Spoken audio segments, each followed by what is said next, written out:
Hello and welcome to another Meet the Candidate episode. I am Michelle Blevins, the publisher of CNR Magazine, and am honored to be co-hosting these videos with RIA Board President Katie Smith of PHC Restoration. We strongly encourage you to watch each of these Meet the Candidate videos. They are just about 10 minutes in length to get to know each of the 5 stellar candidates that are on this year's ballot for the RIA Board of Directors. Each candidate is being asked the same 3 questions, although I realized last time it really is kind of 4 because one's a 2-parter, but 3 to 4 questions. Voting is open from March 18th through March 25th, and RIA members will receive an invitation to vote via email, so please keep an eye on your inboxes. Election results will be announced on March 27th, with the new board members being installed at the RIA convention in Dallas, April 8th through 10th. All right, without further ado, I am going to toss it over to the candidate in this episode, David Ness of Jenkins, and then Katie's going to take it from there to ask the questions. So David, I'm going to toss it to you to introduce yourself. Cool. Thank you, Michelle, and thank you, Katie. My name is David Ness. I am the Service Line Director of Specialty Services at Jenkins Restorations, and I've been in the industry for a little over 12 years, and I work primarily now with our water mitigation, mold remediation, contents, and emergency response departments. Pretty much everything for us that is not GC repairs, I have a direct involvement in. Okay, David, thanks for being here today. And as Michelle said, we're going to ask you the same questions as we ask all the other candidates, and we're going to start with your why. So please tell us why you want to serve on the RIA Board of Directors. Yeah, thanks, Katie. First off, I wanted to say I'm so excited and very honored to have made it to this round of the RIA board nominations. So thank you so much for having me. To give a little bit of an extended background on my career, I started as a water mitigation technician at Jenkins, again, over 12 years ago.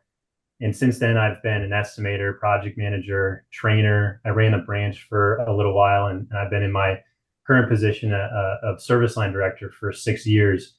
When I started, I didn't know anything about the industry. I didn't know much about Jenkins. And since then, I've had the benefit of really falling in love with the company I worked for and the industry that we were in. Jenkins prioritizes service over everything. Our mission statement is restoring property and lives with the servant's heart.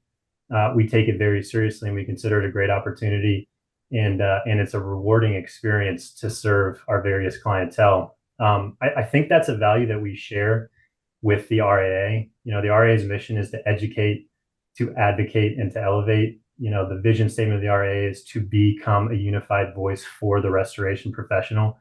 So where I see Jenkins serving our customers, I see RIA looking to serve the industry at large. And that's something I'm really excited about. Those are values that I share. So the reason I want to be a part of the RIA Board of Directors is to share knowledge that we have, to learn from others, and ultimately look to improve and elevate this excellent industry that we're in. So I'd consider it a great honor to serve on the board of directors of an organization as excellent as the RIA. Awesome. Okay. So when it comes to what's happening in our industry, what do you think is keeping restorers up at night? Yeah, I kind of prepared four things that we've talked about a lot, at least lately at Jenkins. The first one is technology. We're at a point now where we are navigating hundreds, if not thousands, of technological solutions. We have multiple tech options for most areas. When it comes to sketching or 3D imagery, there are the 2 competitive product trees that are being developed by Verisk and CoreLogic. There's also the integration, the very quick adoption and integration of artificial intelligence.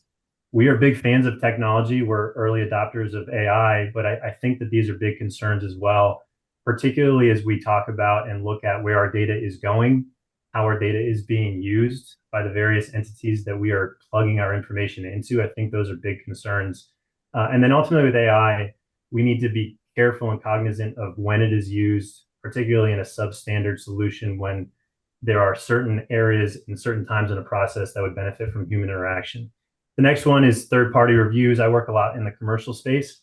And there are a lot of third-party companies that are hired by owners, carriers, or even both on large commercial restoration projects. So their ability to come in and dictate what they consider to be industry best practices is a big concern for us, especially as it impacts our billing and our ability to collect. The third thing is workforce, attracting the next generation of restorers, finding and retaining good talent.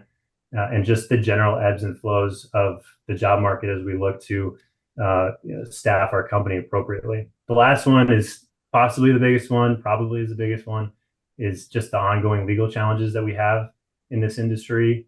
Our industry needs and deserves advocacy for fair practice with carriers, with property owners, with third parties. It's obviously a highly litigious industry.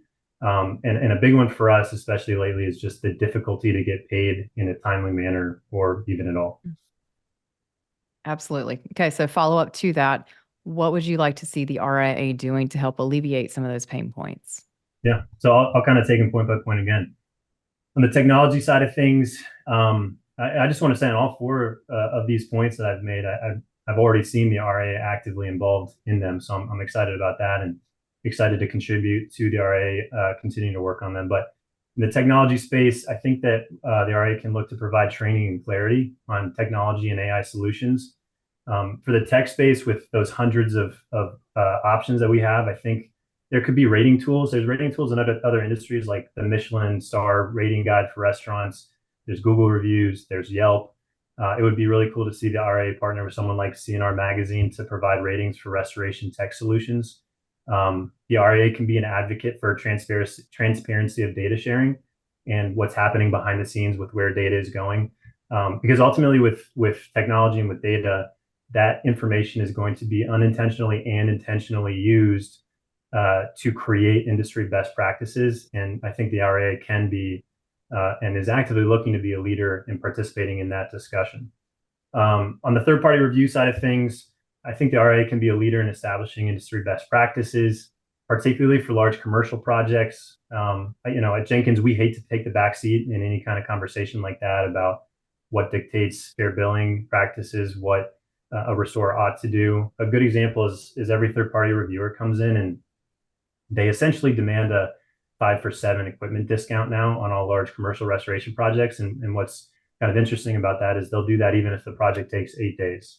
They will quote their industry best practices and make that a requirement for the contractor, or at least as they communicate with the carrier about what they will approve for payment. So just being involved in that discussion about industry best practices. On the workforce side of things, I think the RIA can educate the workforce as early as possible. I think the sooner that we can get the restoration industry in front of young people, the better.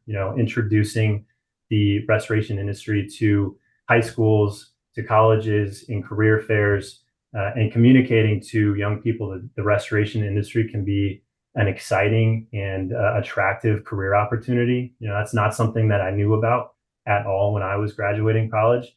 And so I think the sooner we can get it in front of young people, the better. As we're looking to attract young, talented people for the good, not only of Jenkins Restorations, but for the good of the industry.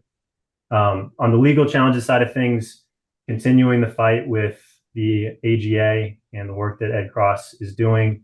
I'd love to particularly see advocacy for improvement with payment terms, with contract language, for increased rights for restorers. And particularly something I'd love to see is an advocacy for direct payments as often as possible on the emergency side.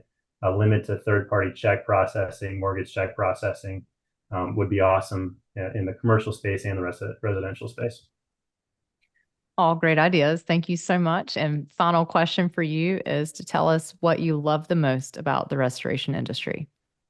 Yeah, I love the service and the adventure components of this industry, at least for me. I really believe it's better to give than to receive, that it's a lot more rewarding to serve. This industry is all about serving a wide variety of clients, including property owners, insurance carriers, vendors, our coworkers. And with all of that variety and so much new opportunity and a new client every day, it seems like every day is a new adventure, a new challenge, a new experience. And that's what I specifically love about this industry. Awesome. All right. Thank you. Thank you, David. Okay. Anything else you want to share? I wanted to say I'm a big fan of the RIA. I go to every annual conference. Love what you guys are doing with stuff like the TPA scorecard. And I think Michelle's magazine just posted the State of the Restoration article for the 2023. We we share that stuff at Jenkins on a monthly basis. We have online team sites where we share that. We have monthly meetings. And then just a couple of plugs for me. I'm an ISCRC Master Water Restorer. I have a lot of specialty experience and background in mold mitigation, emergency response. I work a lot with our frontline staff to create policy, procedure, and training. And then personally, I'm a family man, happily married with 4 sons. So I'm plenty busy outside of work with the big family. So thank you so much for having me. Thank you. Thank you, David. All right. And thank you to everybody who is watching this. Again, please take a moment to view all the candidate videos. They can be found on restorationindustry.org and the CNR website. Voting is open March 18th through 25th. And again, be on the lookout in your inboxes for an invitation to vote. If you have not yet registered or booked your hotel for the RIA convention, please do so immediately. Space is running out, so be sure to get in there. So, all right, David, thank you so much. Good luck to all the candidates. Katie, thank you. And we will see you all in Dallas. Thanks, Michelle.